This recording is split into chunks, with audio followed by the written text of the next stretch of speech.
Hello everyone, कैसे हैं आप सभी। आई होप आप लोग बहुत अच्छे होंगे, बढ़िया होंगे और बढ़िया से पढ़ाई भी कर रहे होंगे, है ना बेटा। तो ये लेक्चर नंबर 7 है। इसके बाद लेक्चर नंबर 8 आएगा, बॉडी फ्लूइड्स एंड सर्कुलेशन का।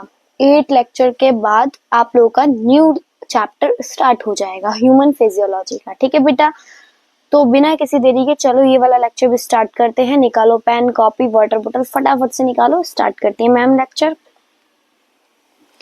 तो देखो बेटा, सबसे पहले हम क्या पढ़ेंगे, ईसीजी। ईसीजी क्या है? इलेक्ट्रोकार्डियोग्राम। अब इलेक्ट्रोकार्डियोग्राम क्या है मैम? देखो, graphical representation of electrical activity occurring in heart during cardiac cycle.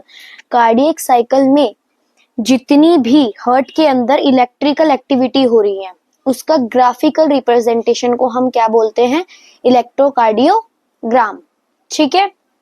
अब मशीन कौन सी यूज होती है बेटा इसमें? इलेक्ट्रोकार्डियोग्राफ। देखो, जो हमने ग्राफिकल रिप्रेजेंटेशन का पढ़ा कि हमारे कार्डियक एक्टिविटी में जितनी भी हार्ट के अंदर इलेक्ट्रिकल एक्टिविटीज होती हैं उसका ग्राफिकल रिप्रेजेंटेशन को हम कार्डियो इलेक्ट्रोग्राम बोलते हैं, लेकिन उसकी मशीन को क्या बोलते हैं? इलेक्ट्रोकार्डियोग्राफ बोलते हैं। ठीक है, मशीन को बोलते हैं इलेक्ट्रोकार्डियोग्राफ और रिप्रेजेंटेशन, ग्राफिकल रिप्रेजेंटेशन को बोलते हैं इलेक्ट्रोकार्डियोग्राम। समझ में आया सबको? चलो, अब देखो इसमें ना कितने वेव्स होती हैं? P, P Q, Q R S. देखो, P Q R S T, 5 waves हैं। ठीक है, अब एक एक का मीनिंग समझते हैं, इनका है क्या। पी क्या रिप्रेजेंटेशन करती है बेटा? Depolarization of atria. एट्रिया का डीपोलराइजेशन या फिर एक्साइटेशन आप बोल सकते हो। ठीक है, कितने सेकंड में होती है? 0.4 सेकंड। ठीक है, उसके बाद पी क्यू। पी क्यू क्या करता है? कंट्रैक्शन करता है एट्रिया का, कंट्रैक्शन ऑफ एट्रिया। ठीक है, क्यू आर एस क्या है बेटा? ये भी एक्साइटेशन है, डीपोलराइजेशन है। किसका? एट्रिया का नहीं, वेंट्रिकल्स का। ये देखो, ठीक है, डीपोलराइजेशन ऑफ एट्रिया कब हो रहा था? पी वेव में। बट क्यू आर एस में क्या हो रहा है? Depolarization of ventricles. वेंट्रिकल्स का डीपोलराइजेशन हो रहा है, एक्साइटेशन हो रहा है। समझ में आया? अब देखो, पी और क्यू में कितना डिफरेंस होना चाहिए? 0.1 से 1 सेकेंड का। क्यू आर एस ये देखो है। अब देखो, रिपोलराइजेशन ऑफ एट्रिया कब? टी वेव में। कब होता है ये? टी वेव में होता है। अब देखो, just after Q ventricular systole start. Ventricular systole क्या होता है? कंट्रैक्ट करना। मैंने आपको बताया था रिलैक्सेशन क्या होता है? डायस्टोल।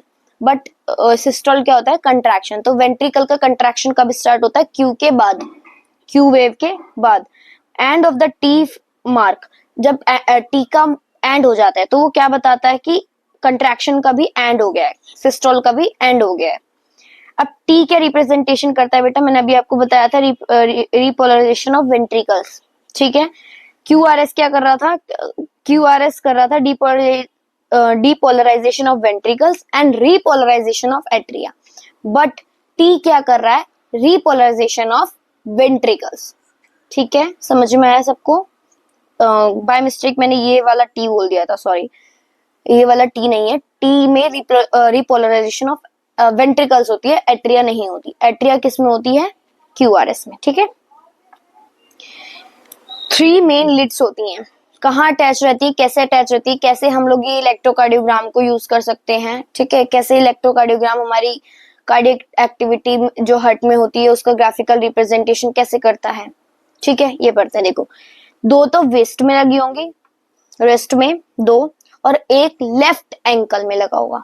ठीक है, multiple 2 degree lead on chest area after applying conductive jelly. ECG electrocardiogram gives us condition of heart by counting the number of QRS complex। हम क्या पता लगा सकते हैं? Heart rate. QRS कॉम्प्लेक्स को कैलकुलेट करके हम क्या बता सकते हैं? हार्ट रेट बता सकते हैं। Any difference from normal ECG indicates diseased condition, diseased condition. Regulation of heart. Heart अब कैसे रेगुलेट करता है? ठीक है, normal activity of heart is maintain intrinsically. किसके थ्रू बेटा? किसके द्वारा? नोडल टिश्यू के द्वारा, जो मायोजेनिक होता है, ऑटो एक्साइटेबल होता है। Neural and hormone system affect this. Heart regulation of heart को क्या अफेक्ट कर सकता है? न्यूरल सिस्टम या फिर हार्मोनल सिस्टम। अब न्यूरल सिस्टम में क्या आता है? Medulla oblongata, that is ANS, autonomic nervous system. अब ऑटोनॉमिक नर्वस सिस्टम में भी दो टाइप आते हैं, एक सिम्फेटिक एंड पैरासिम्फेटिक, ठीक है। सिम्फेटिक क्या करता है? इंक्रीज करता है सभी चीजों को, जैसे कि हार्ट रेट को इंक्रीज करता है, स्पीड ऑफ कंडक्शन को इंक्रीज करता है, फोर्स ऑफ कंट्रैक्शन को भी इंक्रीज करता है, स्ट्रोक वॉल्यूम को भी इंक्रीज करता है, कार्डिक आउटपुट को भी इंक्रीज करता है, ब्लड प्रेशर को भी इंक्रीज करता है। लेकिन जो पैरासिम्फेटिक होता है वो सबको क्या कर देता है? डिक्रीज कर देता है, कम कर देता है, ठीक है। ऑटोनॉमिक नर्वस सिस्टम, देखो इसमें आता है सेंट्रल नर्वस सिस्टम, सीएनएस जिसे हम बोलते हैं। अब सीएनएस में भी दो चीज है, sympathetic and parasympathetic. Sympathetic uses adrenaline and noradrenaline, जबकि पैरासिम्फेटिक क्या यूज करता है बेटा? एसिटाइल कोलिन, ठीक है। अब हार्मोन क्या है? एड्रीनल मेडुला हार्मोन, जिसमें एपिनेफ्रिन एंड नॉन एपिनेफ्रिन आता है, ठीक है। ये क्या करते हैं? Work similar to sympathetic nervous system. ये बिल्कुल सिमिलर वर्क करता है किसके? सिम्फेटिक नर्वस सिस्टम के, ठीक है। अब देखो, बॉडी साइज इंक्रीज होगा, हार्ट रेट उतना ही कम हो जाएगा, ठीक है। अब आप देख रहे होंगे जो जो मोटे होते हैं, लंबे होते हैं, उनका बॉडी साइज इंक्रीज रहता है तो हार्ट रेट उनकी कम रहती है, उनका सांस जल्दी फूलता है मोटे लोगों का, आप लोगों ने देखा होगा, है ना। Infant have higher heart rate, जो छोटे बच्चे होते हैं उनका जल्दी से सांस नहीं चढ़ता। क्यों नहीं चढ़ता? क्योंकि उनमें ज्यादा हार्ट रेट रहता है, ठीक है। एल्डर्स के पास लोअर रहता है, वो जल्दी थक जाते हैं, आप लोगों ने देखा भी होगा। डिप्रेशन हाई रेट लो हो जाता है, हार्ट रेट लो हो जाता है। एंजाइटी में हार्ट रेट ज्यादा हो जाता है, ठीक है।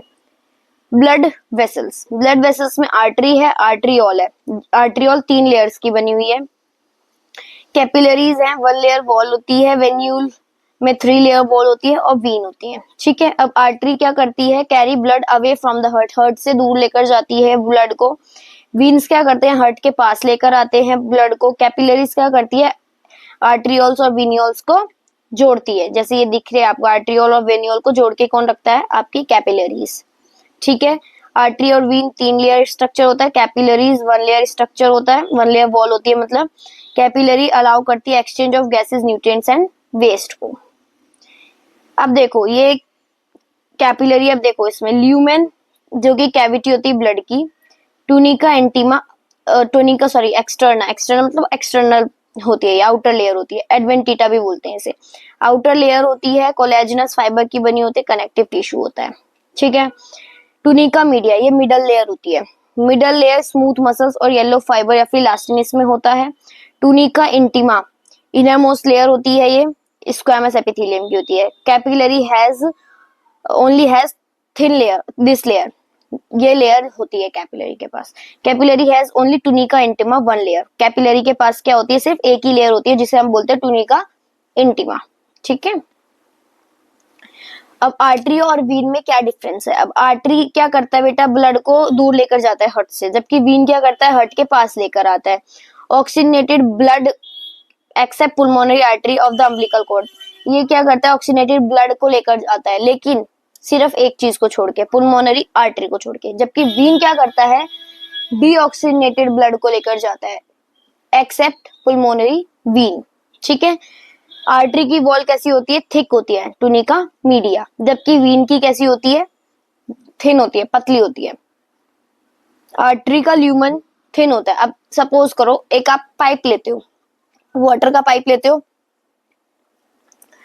उसमें अगर आप इस जो होल होता है आगे का, सपोज करो मेरे पास ये कलावा है, मान लो सपोज दैट, अब मैं इसमें से वाटर को पास करवाऊंगी, इसका जो ल्यूमेन है ये छोटा है, छोटा ल्यूमेन है। अब इसमें से ज्यादा प्रेशर लगेगा या फिर जिसका ज्यादा बड़ा मुंह होगा उसमें ज्यादा प्रेशर लगेगा? बताओ। जिसका ल्यूमेन मुंह छोटा होगा उसमें ही तो ज्यादा प्रेशर लगेगा ना, और जिसका मुंह बड़ा होगा उसमें प्रेशर कैसे लगेगा? अब आप पाइप का मुंह जो होता है उसको अगर आप बंद कर दो, ऐसे भींच देते हो, तो ज्यादा प्रेशर के साथ पानी आता है, आप लोगों ने देखा भी होगा, बहुत सारे बच्चे करते भी होंगे। अगर हम नॉर्मल पाइप को ऐसे ऐसे ही करते रहे तो उसमें प्रेशर कम लगता है, ठीक है। तो ऐसे ही आर्टरी का जो ल्यूमेन होता है वो पतला होता है, थिन होता है, इसीलिए उसमें प्रेशर ज्यादा होता है। जबकि जो वीन होता है उसका ल्यूमेन थिक होता है, मोटा होता है, उसमें प्रेशर कम लगता है। आर्टरी में वॉल्व्स एब्सेंट होती है, जबकि वीन में वॉल्व्स प्रेजेंट होती है। क्या बचाने के लिए? बैक फ्लो बचाने के लिए, ठीक है। डीप सीटेड होता है आर्टरी, और वीन क्या होता है? सुपरफिशियल, ऊपर की layer. Empty after death, death के बाद ये खाली हो जाता है आर्टरी, लेकिन वीन जो है हमेशा फुल रहता है, फिल्ड रहता है, ठीक है, रिमेन्स फिल्ड। अब कार्डियोवेस्कुलर डिसऑर्डर्स पढ़ते हैं सबसे पहले। हाइपरटेंशन मतलब हाइपर का मतलब ज्यादा, हाइपर ज्यादा। अब टेंशन देखो, हाइपरटेंशन का मतलब होता है हाई ब्लड प्रेशर, 140 से 90 mmHg ज्यादा, इससे ज्यादा। अब हाई प्रेशर कब होता है? Major organs get damage. अगर हाइपरटेंशन होता है तो ज्यादा मेजर ऑर्गन जो होते हैं वो डैमेज हो जाते हैं, जैसे किडनी, हार्ट और ब्रेन। नॉर्मल बीपी क्या होना चाहिए? 120 से 80 mmHg होना चाहिए, ठीक है। अब आर्टेरियल प्रेशर क्या है? Systole pressure indicates pressure of blood in artery, जब हार्ट कंट्रैक्ट करता है और ब्लड को सेंड करता है। जबकि वीनस प्रेशर क्या होता है? डायस्टोलिक प्रेशर होता है, रिलैक्स वाला प्रेशर होता है, indicated pressure in relaxed artery. समझ में आया? ये तो आपको मीनिंग से ही पता लग रहा होगा, systolic pressure and diastolic pressure. Pulse pressure क्या होता है? जब सिस्टोलिक प्रेशर को माइनस कर दो डायस्टोलिक प्रेशर में, मींस 120 को जब माइनस कर दो 80 से तो 40 mmHg बचता है। तो ये क्या है? Pulse pressure. ये क्या करता है? रिप्रेजेंट करता है फोर्स को विद विच ब्लड जो है पंप हो रहा है आर्टरी के अंदर हर एक हार्ट बीट में, ठीक है। इसका मशीन कौन सी होती है बेटा? स्पैग्मोमैनोमीटर। अब आर्टेरियल ब्लड गैस क्या होती है बेटा? कोरोनरी आर्टरी डिजीज, जिसमें आपका आता है थ्रियोक्लोरिसिस। देखो इसमें आता है deposition of C2F2 on lumen of artery, coronary artery. देखो आप इसमें पढ़ोगे अभी, ये रहा आर्ट्रियोक्लेरोसिस, हार्डनिंग ऑफ आर्टरी। क्यों? क्योंकि इसमें डिपोजिशन हो जाता है कैल्शियम का बेटा, कैल्शियम का, ठीक है। किसमें? वॉल में। एंजाइना पेक्टोरसिस, ये क्या होता है? जब ज्यादा चेस्ट में पेन होने लग जाता है, acute chest pain. It is due to decrease oxygen supply, जब ऑक्सीजन की जो सप्लाई होती है वो कम हो जाती है हार्ट मसल्स में। Pain also spread to left arm, left arm में सारे में पेन स्प्रेड हो जाता है, पूरे में फैल जाता है। किसी भी एज में हो सकता है, लेकिन ज्यादातर बड़ों में होता है। मायोकार्डियल इंफाक्शन, जिसे हम हार्ट अटैक भी बोलते हैं, इसमें क्या होता है? डैमेज हो जाती है, डेथ हो जाती है। किसकी बेटा? हार्ट मसल्स की। क्यों? क्योंकि उसमें कोई भी ब्लड सप्लाई नहीं हो रहा होता, ठीक है। इसमें क्या होता है? कौन सी मेडिसिन यूज होती है? Streptokinase medicine. अब हार्ट फेलियर क्या है? देखो आप लोग ना ये थर्ड फोर्थ फिफ्थ डिजीज में ना काफी कंफ्यूज हो सकते हो। तो एक में क्या होता है? एक में तो होता है बेटा जब आपका ब्लड सप्लाई डिक्रीज हो जाए, ठीक है। और मायोकार्डियल इन्फेक्शन में क्या होता है? जब कोई भी ब्लड सप्लाई नहीं हुई हो, इसलिए सडनली डैमेज हो गई हार्ट मसल्स। अब हार्ट फेलियर में क्या है? जब हार्ट जो है पंप ही नहीं कर रहा सुफिशिएंट अमाउंट ऑफ ब्लड, बॉडी की रिक्वायरमेंट से वो हार्ट जो है सप्लाई नहीं कर रहा ब्लड को, ठीक है। इसे हम कंजेस्टिव हार्ट फेलियर भी बोलते हैं। क्यों? क्योंकि less supply of blood to lungs congestion. समझ में आया? अब कार्डियक अरेस्ट क्या होता है? एकदम से हार्ट जो है ना बीट करना स्टॉप कर दे, सॉरी, एकदम से जो हार्ट है हमारा रुक जाए, बीट ही ना करे, उसे बोलते हैं कार्डियक अरेस्ट। अब ब्रेडिकार्डिया क्या है बेटा? Decrease in heart rate.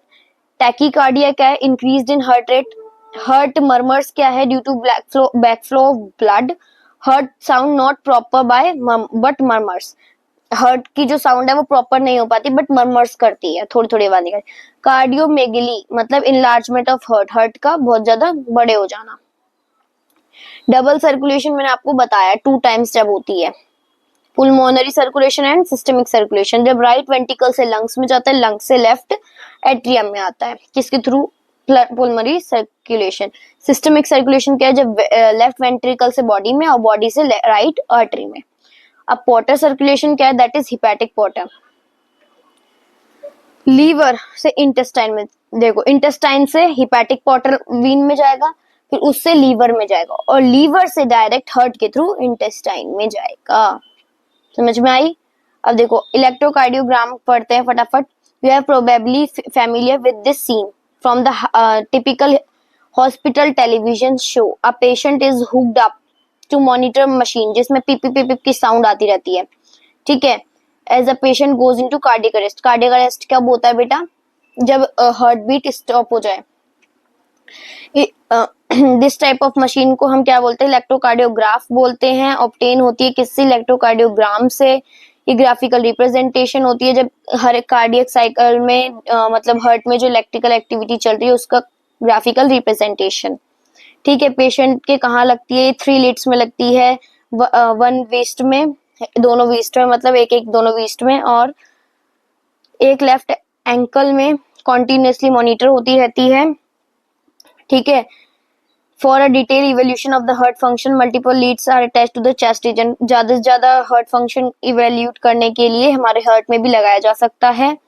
Each peak in the ECG is identified with the letter of P से टी तक corresponding to a specific electrical activity of the heart. हर एक वेव की अलग अलग एक्टिविटी होती है। जैसे पी रिप्रेजेंट करता है excitation and depolarisation of atria को, which leads to contraction of both atria, जो कि क्या करता है? दोनों एट्रिया को कंट्रैक्ट कर देता है। क्यूआरएस क्या करता है? डिपोलराइजेशन ऑफ वेंट्रिकल्स को, जिसमें वेंट्रिकल कंट्रैक्शन स्टार्ट हो जाता है। The contraction start shortly after Q and marks the beginning of systole.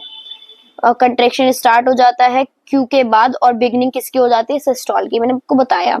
T wave क्या रिप्रेजेंट करता है बेटा? रिपोलराइजेशन ऑफ वेंट्रिकल्स, ठीक है। टी वेव के खत्म होने के बाद हमें क्या पता लग जाता है कि सिस्टोल का भी एंड हो गया है। अगर हमें हार्ट बीट किसी की जाननी है तो हम किससे जान सकते हैं? क्यूआरएस से, ठीक है। और ये क्लिनिकल सिग्निफिकेंस भी करता है। डबल सर्कुलेशन मैंने आपको अच्छे से बता दिया। 3 लेयर्स इसमें होती है, टुनिका इंटीमा, टुनिका मीडिया, टुनिका एक्सटर्ना, ठीक है। टुनिका इंटीमा क्या होती है? मिडल लेयर होती है, स्मूथ और इलास्टिक फाइबर की। टुनिका क्या होती है? एक्सटर्नल लेयर होती है। टुनिका सॉरी टुनिका जो इंटीमा होती है बेटा, वो तो आपकी इनर लेयर होती है, इंटीमा और मीडियम मिडल लेयर होती है, सॉरी, ठीक है। एक्सटर्नल आउटर लेयर होती है, एक्सटर्नल, ठीक है। टुनिका मीडिया जो है कंपैरेटिवली थिन होती है वीन्स में। आपको पहले भी ये बताया है, द ब्लड जो है राइट वेंट्रिकल से एंटर होता है pulmonary artery में, whereas the left ventricle pumps blood into the aorta, deoxygenated blood pulmonary artery में, फिर वो onto the lungs where the oxygenated blood carry हो जाते pulmonary veins के through left atrium में। This pathway continues with pulmonary circulation, इसे pulmonary circulation बोलते हैं। अभी समझाया भी था, पहले भी समझा चुकी हूँ बहुत टाइम्स पहले, ठीक है, बता चुकी हूँ ऑलरेडी मैं। The oxygenated blood entering the aorta carried by a network of capillaries, arteries, arterioles, capillaries to the tissue, जहाँ से deoxygenated blood collect होता है by a system of venules, veins and vena cava, और कहाँ चला जाता है? राइट एट्रियम में। ये सिस्टमिक सर्कुलेशन होता है। सिस्टमिक सर्कुलेशन न्यूट्रिएंट्स, O2 और एसेंशियल सब्सटेंस टिश्यू के पास भेजते हैं, और CO2 हार्मफुल सब्सटेंसेस उससे ले लेते हैं। Unique vascular connective exist between the digestive tract and liver, जिसे हम हिपैटिक पोर्टल सिस्टम बोलते हैं। हिपैटिक पोर्टल सिस्टम क्या करता है? कैरीज करता है ब्लड को इंटेस्टाइन से और लीवर के पास ले जाता है। Is liver to the systemic circulation. Special coronary system of blood is present in the body exclusively for the circulation of blood and from the cardiac musculature. ये आपका सिस्टमिक प्लान है, देखो बेटा, पूरा ब्लड सर्कुलेशन का human में। Regulation of cardiac activity. Cardiac activity की regulation कैसे होती है? नॉर्मल एक्टिविटी ऑफ हार्ट जो है वो रेगुलेट होती है इंट्रिंसिकली। ऑटो एक्साइटेबल हम बोलते हैं। नोडल टिश्यू मायोजेनिक हम इसे बोलते हैं। एएनएस होती है। एएनएस में भी 2 होती है, सिम्फेटिक, पैरासिम्फेटिक। सिम्फेटिक वाले में हर चीज इंक्रीज हो जाती है, like heart rate, heart beat, ये सब चीजें, और जबकि पैरासिम्फेटिक में सब चीज डिक्रीज हो जाती है। यही चीज इसमें पूरे में लिखी है, ठीक है। Adrenal medulla hormones can also increase the cardiac output। ये सारी डिजीजेस हैं। हाई ब्लड प्रेशर को हम हाइपरटेंशन बोलते हैं। ये क्या होता है बेटा? Blood pressure then is normal इतना रहता है, जबकि हाइयर इतना रहता है। ये ऑर्गन्स को भी डैमेज कर देता है, ठीक है। ये रहा। कोरोनरी आर्टरी डिजीज में क्या होता है बेटा, जिसे हम थ्रियोस्क्लेरोसिस भी बोलते हैं, ऑफन रिफर्ड, ठीक है। इसमें जो होते हैं supply of blood to the heart muscle, ये deposition of calcium, fat, cholesterol, fibrous tissue which makes lumen the end of arteries narrow, arteries की ल्यूमेन को नैरो बना देता है। एंजाइना क्या है, it is called angina pectoris. इसका symptom क्या है, एक्यूट चेस्ट पेन होता है जब ज्यादा, मतलब जब no enough oxygen reaches to heart muscle, means जब आपके हार्ट मसल्स के पास इनफ ऑक्सीजन नहीं पहुंचता। ये किसी भी एज में हो सकता है, ज्यादातर एल्डर में होता है और मेंस में ज्यादा देखा जाता है ये। हार्ट फेलियर का क्या है बेटा, हार्ट जो है प्रॉपरली फंक्शनिंग नहीं कर रहा, पंपिंग नहीं कर रहा, क्यों, क्योंकि उसे इनफ ऑक्सीजन डिमांड नहीं मिल पा रही है, ठीक है। इसे हम कंजेस्टिव हार्ट फेलियर भी बोलते हैं, क्यों, क्योंकि कंजेशन ऑफ लंग्स इसमें मेन सिम्टम्स होता है। Heart failure is not the same as cardiac arrest. Cardiac arrest में क्या होता है, जब हार्ट जो है पंप करना स्टॉप कर दे, एकदम से बीट करना स्टॉप कर दे। हार्ट अटैक क्या होता है, जब हार्ट मसल सडनली डैमेज हो जाती है इनएडिक्वेट ब्लड सप्लाई से। समझ में आया। अब फटाफट से क्वेश्चन करते हैं, क्वेश्चन लगाते हैं। The QRS complex in an ECG represent, क्या करता है बेटा क्यूआरएस, जब मैंने आपको बताया था वेंट्रिकल का डिपोलराइजेशन करता है, राइट। तो ventricular depolarization, answer should be B. Which circulation carries deoxygenated blood from the right ventricles to the lungs. बताओ बेटा, अभी मैंने आपको बताया पुल्मोनरी सर्कुलेशन होती है वो, है ना। Next question, which disorder is characterised by persistently high blood pressure. High blood pressure कब होता है, जिस हाइपरटेंशन होता है, right. Answer should be B. Parasympathetic stimulates generally, दो पढ़े थे, पैरासिम्पेटिक एंड सिम्फेटिक। सिम्फेटिक क्या कर रहा था, हर चीज को बढ़ा रहा था, हार्ट रेट, हार्ट बीट, ये सबको। पैरासिम्पेटिक क्या कर रहा था, सब चीजों को घटा रहा था, डिक्रीज कर रहा था। तो answer should be decrease heart rate. I hope बेटा आपको ये पूरा चैप्टर, पूरा लेक्चर समझ में आ गया होगा, और जो मैं कल लेक्चर लेने वाली हूँ क्वेश्चन प्रैक्टिस का, उसमें आप सारे क्वेश्चन लगा लो, है ना। तो मिलते हैं क्वेश्चन प्रैक्टिस के साथ न्यू लेक्चर में। Till then bye bye.